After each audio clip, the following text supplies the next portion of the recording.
മമ്മൂട്ടി വിനായകൻ ചിത്രമായ കളങ്കാവൽ എത്താൻ ഇനി ഏതാനും ദിവസങ്ങൾ മാത്രം.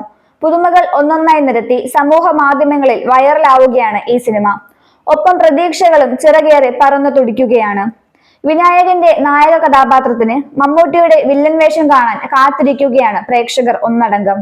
ഇതിനിടെ മറ്റൊരു സവിശേഷമായ വാർത്തയും എത്തിയിരിക്കുന്നു. ഏറെ നാളുകൾക്ക് ശേഷം വിഖ്യാത സംവിധായകനായ അടൂർ ഗോപാലകൃഷ്ണൻ ഒരുക്കുന്ന ചിത്രത്തിൽ മമ്മൂട്ടി അഭിനയിക്കുന്നു എന്ന വാർത്തയാണ് ഇത്. അടൂർ ഗോപാലകൃഷ്ണനും മമ്മൂട്ടിയും വീണ്ടും ഒരിക്കൽ കൂടി ഒന്നിക്കുന്ന സിനിമ മമ്മൂട്ടി കമ്പനി നിർമ്മിക്കുമെന്നും കേൾക്കുന്നു. ഈ സിനിമ സംഭവിച്ചാൽ 4ാം തവണയാകും മമ്മൂട്ടിയും അടൂരും ഒന്നിക്കുന്നത്.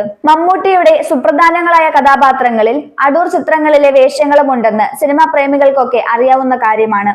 അടൂരിനൊപ്പം മമ്മൂട്ടി ആദ്യമായി ഒന്നിച്ചത് 1987 പുറത്തിറങ്ങിയ അനന്തരം എന്ന സിനിമയിലാണ്. അതിനെ തുടർന്ന് വിധേയൻ, മതിലുകൾ എന്നീ ചിത്രങ്ങളിലും ഇരുവരും വീണ്ടും ഒന്നിച്ചു. മമ്മൂട്ടിയുടെ ഏറെ പ്രശസ്തമായ കഥാപാത്രങ്ങളുടെ പട്ടികയെടുത്താൽ അടൂർ സിനിമകളിലെ വേഷങ്ങൾ നിരന്നു നിൽക്കുന്നതായും കാണാൻ. വിധേയനിലെ ഭാസ്കര പട്ടേലർ ആയി നിറഞ്ഞാടിയ മമ്മൂട്ടിക്ക് ദേശീയ പുരസ്കാരം ലഭിച്ചിരുന്നു.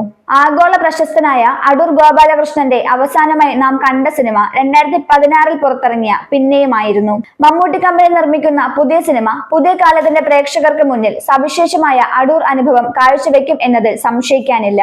അടൂരിനൊപ്പം മമ്മൂട്ടി കൂടിയാകുമ്പോൾ മുമ്പ് ഇരുവരും ചേർന്നൊരുക്കിയ ഇന്ദ്രജാലം പുതിയ കാലത്തിനൊത്ത് വിസ്മയിപ്പിക്കുമെന്നും പ്രതീക്ഷിക്കാം. ജിതിൻ കെ ജോസ് ഒരുക്കുന്ന കളങ്കാവിനുള്ള കാത്തിരിപ്പിലാണ് ഇപ്പോൾ മലയാളത്തിലെയും അന്യദേശങ്ങളിലെയും പ്രേക്ഷകർ.